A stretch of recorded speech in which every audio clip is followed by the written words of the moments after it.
धनंजय मुंडे यांना लवकरच मंत्रिमंडळामध्ये संधी मिळण्याची शक्यता आहे।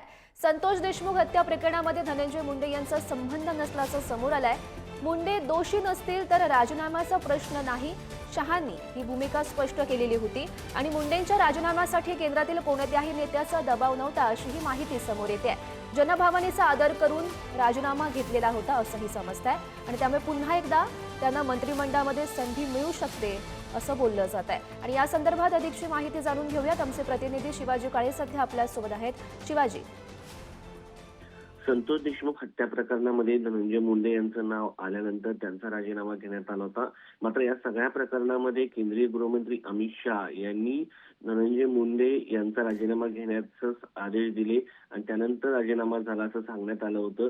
या प्रकरणामध्ये आपण जर पाहिलं असेल तर बजरंग सोनवणे, सुप्रिया सुळे हे राष्ट्रवादी काँग्रेस शरद पवार पक्षाच्या नेत्यांनी अमित शाह यांची भेट घेतली होती आणि सातत्याने सांगितलं जात होतं की केंद्रातून या सगळ्या प्रकरणामध्ये सूत्र हललेली आहे।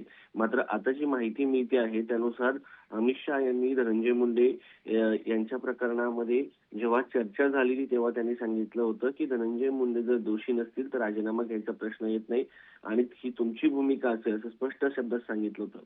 त्यामुळं या सगळ्या प्रकरणामध्ये केंद्राची फारशी भूमिका नव्हती हे स्पष्ट झालं। मात्र ज्या पद्धतीने संतोष देशमुख यांच्या हत्येच्या प्रकरणातील फोटो समोर आले त्यामुळं जनभावना अत्यंत संतप्त होती, कारण धनंजय मुंडे आणि वाल्मिक कराड यांचे संबंध सर्वश्रुत होते आणि धनंजय मुंडे देखील ते मान्य केले होते। मात्र या सगळ्या प्रकरणामध्ये आता जेव्हा वातावरण शांत होईल त्यानंतर धनंजय मुंडे यांना मंत्रिमंडळात संधी दिली जाईल असं एका बड्या नेत्यांनी या सगळ्या संदर्भामध्ये बोलताना सांगितलेलं आहे।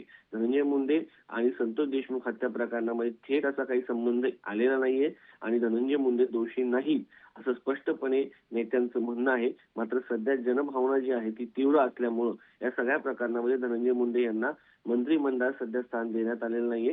मात्र लवकरच त्यांना या सगळं प्रकरण निवळल्यानंतर मंत्रिमंडळामध्ये स्थान देण्यात येईल असं देखील सांगण्यात आलेलं आहे। नक्कीच शिवाजी, खरं तर मुंडे यांना मंत्रिपद देण्यावरून काय निर्णय समोर येतो हे बघणं महत्त्वाचं ठरेल। धन्यवाद दिलेल्या सविस्तर माहितीसाठी। तर महत्त्वाची अपडेट सध्या ही म्हणावी लागेल, धनंजय मुंडे यांना लवकरच मंत्रिमंडळामध्ये संधी मिळू शकते अशी माहिती समोर येते आहे।